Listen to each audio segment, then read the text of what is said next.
très gentille, une pneumologue qui m'appelait le matin et le soir. Et il y avait une espèce de plateforme comme ça, et elle m'appelait le matin et le soir pour savoir si on allait m'hospitaliser ou pas. C'est ça.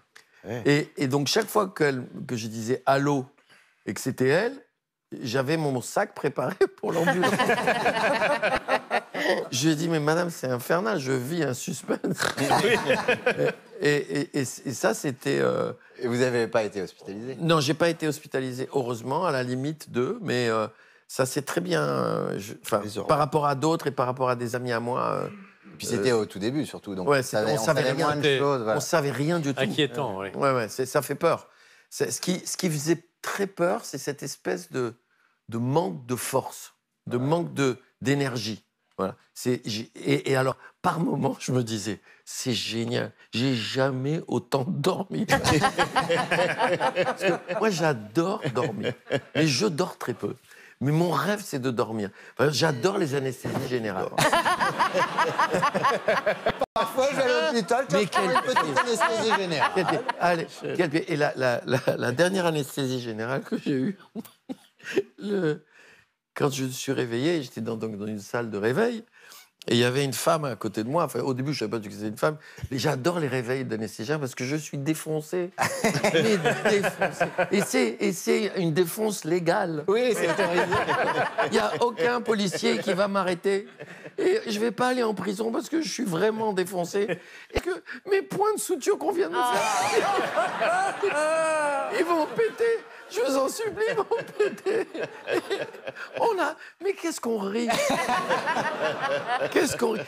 Moi, j'ai vraiment eu des réveils d'anesthésie générale extraordinaire. Une fois, je me suis réveillé, j'avais ma main... Oula. Oula. On est en direct.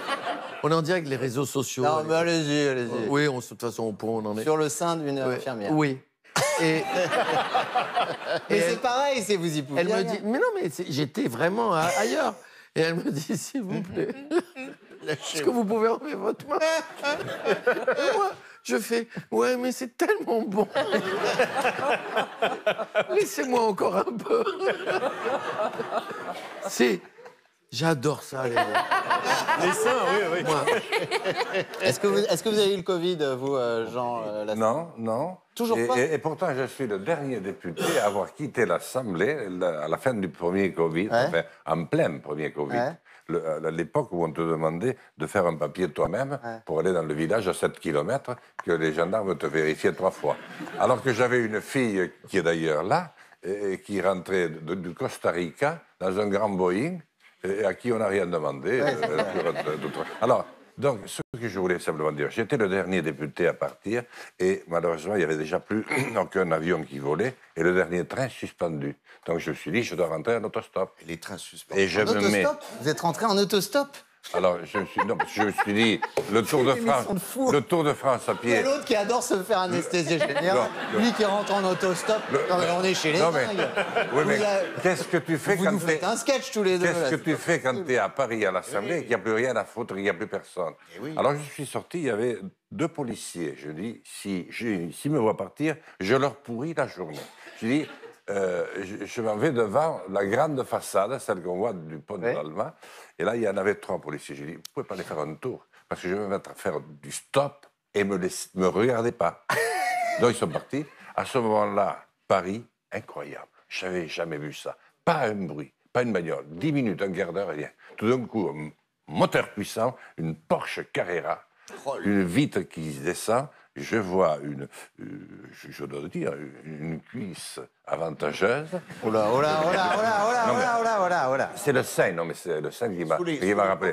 Et alors C'est le sein qui m'a rappelé. Elle me dit, c'est une voix... Chez les malades. C'est une femme qui me dit, vraiment, je suis tellement singulier qu'un mec fasse du stop aujourd'hui que j'ai voulu... Et puis elle dit, oh Jean Lassalle. Elle me dit, je vous amène. Elle vous a amené là-bas, là? Alors, attendez. Et elle me dit, bon, écoutez, je travaille... Et vous lui avez fait le plein? Je travaille... Oh, Non, mais on n'aime pas. Tu vas voir. Ouais, elle vous a amené dans les Pyrénées. Et elle me dit, je travaille à l'hôpital Cochin, et depuis qu'il y a ce Covid, je vais travailler de 4h à 9h, comme ça j'ai toute la journée pour moi. Et monter, et j'habite à Versailles. Je lui ai dit, si vous pouviez ne pas m'amener à Versailles, me laisser sur le bord de l'autoroute. Sur le bord de l'autoroute. Et puis elle continue, on arrive à Poitiers. Non. On avait commencé à se tutoyer. Et puis à Poitiers, elle tombe sur des copains qui avaient quand même de la... Comment je devrais dire? Charles Martel. Oui, qui étaient quand même assez ouverts, quoi.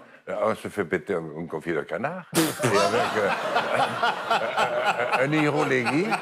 Et là... Et après, une bonne anesthésie. Non. Et après, je me dis, elle va me laisser quand même. Non, on continue. En passant sur le pont Chemin-Delmas en arrivant à Bordeaux, tout d'un coup, elle dit, oh merde, mon mari. Je lui passe un coup de fil. Je suis à Bordeaux avec Jean Lassalle. Oui, ça change. Ça va, hein? Et elle m'a laissé devant la gare Saint-Jean. J'ai appelé le préfet qui m'a envoyé son chauffeur, qui était fou de joie. Il y avait 15 jours qu'il faisait rien. Il est venu me chercher. Voilà comment je suis rentré avec le Covid. Vous avez des nouvelles de la dame? Ah, mais non. Oui, nous avons Prof, hein, psychiatre. Et ton père a cerveau ouvert. Hein. Ah, bah, vous voyez. Si vous voyez une Porsche, Voilà, oui. vous montez dedans. Montez dedans. Je vous avais dit que ça serait une émission avec ces deux-là incroyable. C'est incroyable. C'est le moment d'accueillir notre expert.